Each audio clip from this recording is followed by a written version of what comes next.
জ্যোতিৰ্ময় সূত্ৰধৰ মোৰ এটা YouTube channel আছিল জ্যোতিৰ্ময় জে গুৰুং নামেৰে মোৰ চেনেলটো বিশেষ কাৰণত ডিলিট হৈ গৈছিলে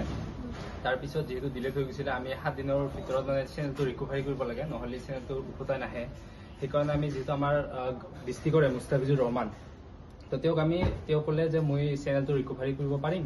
আৰু তেওঁক আমি চেনেলটো দিলো তাৰপিছত তেওঁ ক'লে যে চেনেলটো ৰিকভাৰি কৰাৰ বাবদ মোক কিবা এটা টকা দিব লাগিব বুলি তো তাৰপিছত তেওঁ ক'লে হ'ব ঠিক আছে মই দিলো তাৰপিছত চেনেলটো তেওঁক দিলো যেহেতু তাৰপিছত ৰিকভাৰি হ'ল মোক যেহেতু চেনেলটো ঘূৰাই দিব লাগে কিন্তু এতিয়া চেনেলটো সি ঘূৰাই নিদিয়ে তাৰপিছত আজি 10,000 টকা কালি 10,000 টকা কালি 5,000 টকা তেনেকে মানে মোক ব্লেকমেইল কৰি টোটেল 46,000 তেওঁ মোৰ কমপ্লিট পইচা ল'লে তাৰপিছত মোক সি মানে চেনেলটো ঘূৰাই দিয়া নাই তাৰপিছত যেহেতু আমি চেনেলটো সি ঘূৰাই দিয়া নাই তাৰপিছত মই ৰংজলি থানাত মই গ'লো যে এজাহাৰ এখন দিম বুলি তাৰপিছত ৰংজলি থানাত ক'লে যে গোৱালপাৰা যাওক আপোনালোকে গোৱালপাৰা সদৰ থানাত তাৰপিছত যেহেতু আমাৰ আউটপোষ্ট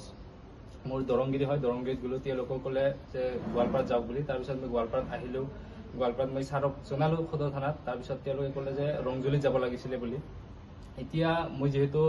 এজন সাধাৰণ ল'ৰা দুখীয়া ল'ৰা মই ইমান বেছি আৰক্ষীৰ বিষয়ে নাজানো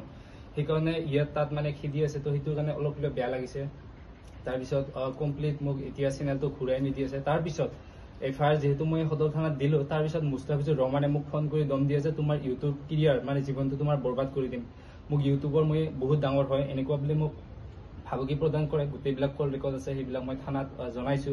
আৰু এতিয়া মোৰ যিটো ইউটিউব চেনেল মোৰ আৰু YouTube mail Jyotirmoy J Gurung বুলি সেইটো সলনি কৰি তেওঁ ৰুবিনা মিউজিক কোম্পানী হিচাপে নিজে ব্যৱহাৰ কৰি আছে আৰু এতিয়া বৰ্তমান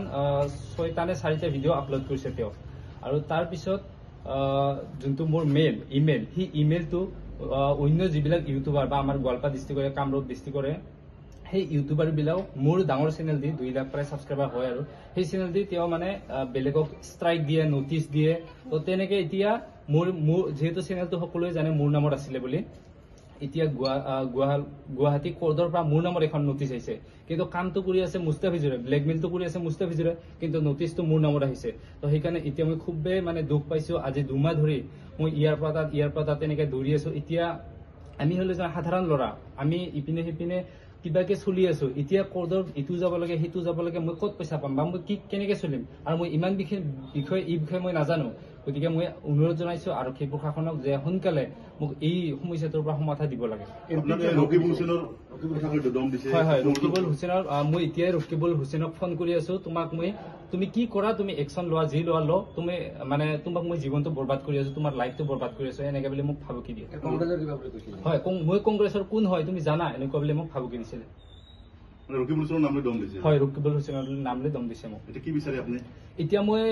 যিটো মোৰ ইউটিউব চেনেলটো মই সেইটো বিচাৰো আৰু যিখিনি মই টকা তেওঁক দিছিলো সেইখিনি মই ঘূৰাই বিচাৰো আৰু যিহেতু মোক বহুত হাৰাশাস্তি কৰিছে আজি 2 মাহ ধৰি মই ইপিনৰ পৰা সেইপিনে দৌৰি আছো গতিকে মই এতিয়া ন্যায় বিচাৰো তাৰপিছত তেওঁ যাতে উচিত শাস্তি পায় আজি মোৰ লগত কৰিছে আৰু কালি 10জনৰ লগত কৰিব গতিকে এইটো যাতে নহয় সেইটোৱে মই বিচাৰো